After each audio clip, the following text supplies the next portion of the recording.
Hi friends, welcome back to my YouTube channel. ನೀವೇನಾದ್ರೂ first time ನನ್ನ videos ಅನ್ನ ನೋಡ್ತಾ ಇರೋರಾಗಿದ್ರೆ, ಇನ್ನೂ ಸಬ್ಸ್ಕ್ರೈಬ್ ಮಾಡ್ಕೊಂಡಿಲ್ಲ ಅಂತ ಆದ್ರೆ ದಯವಿಟ್ಟು ನನ್ನ ಯೂಟ್ಯೂಬ್ ಚಾನಲ್ ನ ಸಬ್ಸ್ಕ್ರೈಬ್ ಮಾಡ್ಕೊಳ್ಳಿ. ಇದೇ ತರ ಮತ್ತೆ ಮತ್ತೆ ಇನ್ನೊಂದು ಹೊಸ ವಿಡಿಯೋಸ್ ಸಿಗ್ತಾ ಇರೋಣ.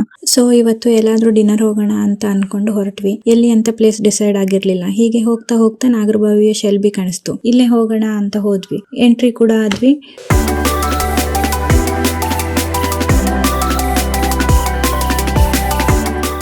ಫುಡ್ ಕೂಡ ಆರ್ಡರ್ ಮಾಡಿದ್ವಿ. ಫುಡ್ ಚೆನ್ನಾಗಿತ್ತು. ಅಲ್ಲಿ ಲೈವ್ ಮ್ಯೂಸಿಕ್, ಆಂಬಿಷನ್ಸ್ ಎಲ್ಲ ತುಂಬಾ ಚೆನ್ನಾಗಿತ್ತು. ಅದ್ರಲ್ಲೂ ಅಲ್ಲಿ ಓನ್ಲಿ ಕನ್ನಡ ಸಾಂಗ್ಸ್ ಹಾಡ್ತಿದ್ರು. ಅದ್ರಲ್ಲೂ ಒಂದು ಖುಷಿ ವಿಷಯ ಅಂತ ಅಂದ್ರೆ ಅಲ್ಲಿ ನಮ್ಮ ವಿಷ್ಣು ಸರ್ ಸಾಂಗ್ಸ್ ಹಾಡ್ತಾ ಇದ್ರು.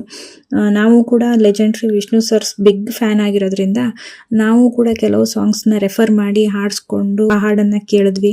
ಅವ್ರ ವಾಯ್ಸ್ ಕೇಳಿ ತಿಂದಿರೋ ಫುಡ್ ಟೇಸ್ಟ್ ಕೂಡ ಮರ್ತೋಯ್ತು. ಅಷ್ಟು ಸೂಪರ್ ಆಗಿ ಹಾಡ್ತಾ ಇದ್ರು. ನೀವು ಯಾರಾದ್ರೂ ಕನ್ನಡ ಪ್ರೇಮಿಗಳಾಗಿದ್ರೆ ಒಂದ್ಸಲ ವಿಸಿಟ್ ಮಾಡಿ ಆ ಸಾಂಗ್ಸ್ ಅನ್ನ ಕೇಳ್ಬಿಟ್ಟು ಎಂಜಾಯ್ ಮಾಡಿ. ವಿಡಿಯೋ ಕೊನೆಯಲ್ಲಿ ನಾನು ಆ ಸಾಂಗ್ಸ್ ನ ಒಂದು ಕ್ಲಿಪ್ಸ್ ಅನ್ನ ಹಾಕ್ತೀನಿ. ಸೊ ನೋಡಿ ಹೇಗಿತ್ತು ಅಂತ ಕಮೆಂಟ್ ಮಾಡಿ. ಇದಾಗಿತ್ತು ನನ್ನ ಇವತ್ತಿನ ಎಕ್ಸ್ಪೀರಿಯನ್ಸ್. ನೀವು ಯಾರಾದ್ರೂ ವಿಸಿಟ್ ಮಾಡಿದ್ರೆ ಹೇಗಿತ್ತು ನಿಮ್ಮ ಎಕ್ಸ್ಪೀರಿಯನ್ಸ್ ಅಂತ ಕಮೆಂಟ್ ಮಾಡಿ ತಿಳಿಸಿ. ಮತ್ತೆ ಇನ್ನೊಂದು ಹೊಸ ವಿಡಿಯೋಸ್ ಒಂದಿಗೆ ಸಿಗೋಣ.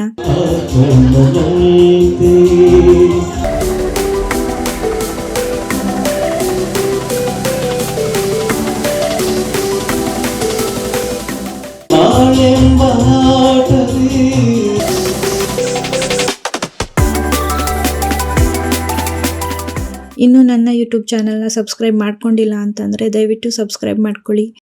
ಬಾಯ್ ಬಾಯ್.